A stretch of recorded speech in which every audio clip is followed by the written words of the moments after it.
Hi everyone! Cookie Chua here. Kikwento ko lang yung experience namin sa Wish Date Love Tales na nangyari noong October 27 sa Malolos Sports and Convention Center, Malolos, Bulacan. So yung mga first pictures, yun yung nag-ensayo kami sa studio ng Wish.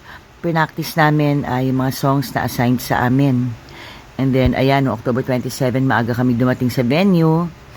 Ang siya dahil napakababait ng staff na asikaso kami at ang sasarap ng food. Meron pa kaming libreng coffee at kung ano-ano pa. And then, nag-start na yung show. Kinanta namin 2 originals ng Color-Ted, yung Nanaman at Paglisan. Tapos pinaaral din sa amin yung Jar of Hearts, Winner Takes It All, at saka No Si Balasi. Ang interesting ng experience kasi, naka-incorporate yung mga songs doon sa pinaka parang mini teleserye love story na piniplay nila sa big screen. Tapos grabe, engaged yung mga tao. Sobra silang kilig o sobra silang naiiyak pag hindi nangyayari yung gusto nila. So nakakaaliw. We would like to thank KDR Music House. Thank you Wish 107.5. Jess, maraming salamat sa inyo.